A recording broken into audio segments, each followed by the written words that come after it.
നമ്മളിവിടെ പഠിച്ചുകൊണ്ടിരിക്കുന്നത് വേർഡ് 2010 എന്ന് പറഞ്ഞ ലേറ്റസ്റ്റ് വെർഷനാണ്. ഇനി ഇതിനു മുൻപുണ്ടായിരുന്ന വെർഷൻ, അതായത് 2007, 2003 അതുപോലുള്ള വെർഷനുകളിൽ ക്രിയേറ്റ് ചെയ്തിട്ടുള്ള ഡോക്യുമെൻ്റ് 2010 നമുക്ക് തുറക്കാനായിട്ട് സാധിക്കും.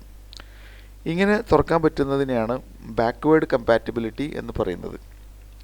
അതായത് ഇതിനു മുൻപുള്ള വേർഷനുകളിൽ പ്രിപ്പയർ ചെയ്തിട്ടുള്ള ഡോക്യുമെൻ്റ് ഇപ്പോഴുള്ള വേർഡ് ഡോക്യുമെൻറ്റിലേക്ക് തുറക്കാൻ പറ്റുന്ന അവസ്ഥയിലേക്കാണ് ബാക്ക്വേർഡ് കമ്പാറ്റിബിലിറ്റി എന്ന് പറയുന്നത്.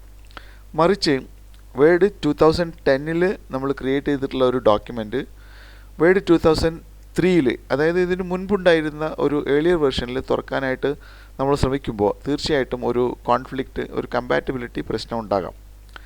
അത്തരം സന്ദർഭങ്ങളിൽ നമ്മൾ ഈ ഡോക്യുമെൻ്റ് സേവ് ചെയ്യുമ്പോൾ അതിൻ്റെ ബാക്ക്വേർഡ് ആയിട്ടുള്ള വേർഷന് കമ്പാറ്റിബിൾ ആയിട്ടുള്ള രീതിയിലായിരിക്കണം സേവ് ചെയ്യേണ്ടത്.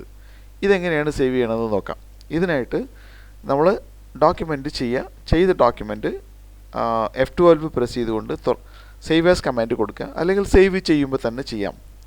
ഇതിനായിട്ട് ഇങ്ങനെ ഫയൽ നെയിം കൊടുക്കുക, അതിനുശേഷം സേവ് ആസ് ടൈപ്പ് എന്നുള്ളത് സെലക്ട് ചെയ്തതിന് ശേഷം ഇവിടെ 2003 മുതൽ വേർഡ് 97 മുതൽ 2003 വരെയുള്ളതിന് ഇതിൽ സെലക്ട് ചെയ്യാം. അതിനുശേഷം സേവ് ചെയ്ത് കഴിഞ്ഞാൽ ആ ഫയലുകൾ നമ്മൾ ഇതിന് മുൻപുള്ള വെർഷനുകളിൽ തുറക്കാനായിട്ട് സാധിക്കും.